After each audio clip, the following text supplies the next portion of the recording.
9 years now since a shocking crime took the lives of a Florence couple. 74-year-olds Bill and Peggy Stevenson were stabbed and bludgeoned 9 years ago.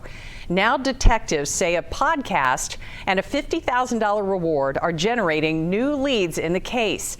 That podcast is called Just The Tipsters, and it's hosted by a Northern Kentucky native who now lives in California. Melissa Morgan is with us this morning via Zoom. Melissa, so good to see you. Thanks for joining us.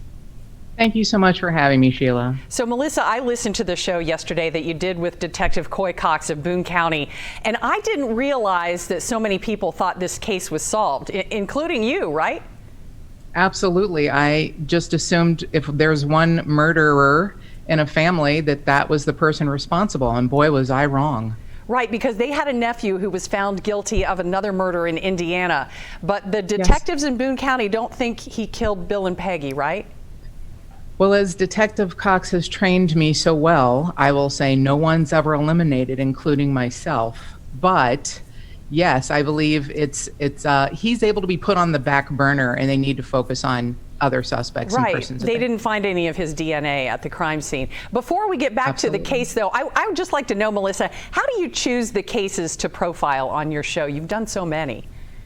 That's such a great question. I get a lot of submissions, people asking me to cover specific cases, and it really is something that just kind of has to grab me. There are absolutely so many podcasts available, and most of them true crime. So you can have your case submitted to so many different places, and maybe my podcast isn't right for a specific case, but when I get one that I know I got to cover, you feel it in your gut. Yeah, was there something about being from Northern Kentucky yourself that made this sort of feel close to you? It did. Some friends that I went to high school with mentioned the case was still unsolved, and I was a little shocked. I thought for sure that had been already closed, and it really just stuck with me. And then, ironically, 6 weeks later, the day I picked up the phone to call the Boone County Sheriff's Office was the anniversary of the date of their murder. Wow. So I think some things happen for a reason. I think that was a reason that I needed to cover this one. Well, one of the things that I found really fascinating in listening to your chat with Detective Cox was what happened in the Stevensons' home after they were murdered. I had not heard that before. Can you tell me a little bit about that? It's another reason that this case is so fascinating is because of the odd circumstances. As Detective Cox always says, there's not a crime scene. It was a staged scene, so that the killer or killers wanted us to think it was a certain thing and may or may not have been, or something very different. It was just to confuse investigators, and I think they did a good job for a while, but I think that's coming to an end, and the confusion's going to be wrapped up, because I am overwhelmed with how amazing the Boone County Sheriff's Department is, and their unwillingness to let this case ever get cold. Yeah, I know that they have worked this case that entire 9 years. They didn't ever stop working it and following leads. But what do you know about the leads your show has generated? I wish I could tell you, but Detective Cox tells me nothing. So really? All I know is I got a call a few days before the press release came out, and that the family decided to attach the $50,000 reward.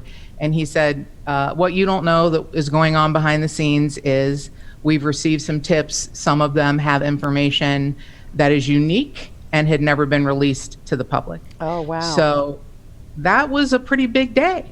Yeah. Have you had a show that resulted directly in a crime being solved, Melissa?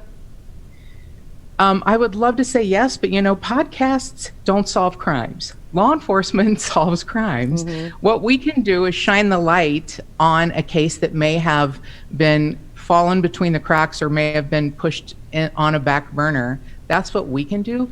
I will tell you, a week before I heard from Detective Cox, a case that's local to me, and one of the reasons I started the podcast, resulted in an arrest. And I wouldn't say the podcast had a direct result on that, but I can tell you I whined and cried hard enough to the LA County Sheriff's Department cold case unit, and I guess they listened. Wow. And it's been a great couple weeks, I can tell you that. Huh. What made you get into this? You don't have a law enforcement background yourself, Melissa. I do not. I think there's a lot of weird kids out there like me. I mean, I'm not a kid, but as a kid, fascinated by true crime. Way too young to have read Helter Skelter, and yet I did. And since then, I've wanted to, in my heart, get the bad guy. I just feel like there's no reason to take another person's life unless it's in self-defense. And if you do, you need to be caught.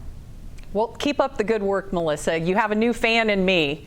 I'm sure the detectives all appreciate it too. Yeah. And if you want to read about the Stevenson case or call in a tip to Melissa and her show, all you have to do is click on this story on local12.com. Best of luck. Thank you so much, Melissa.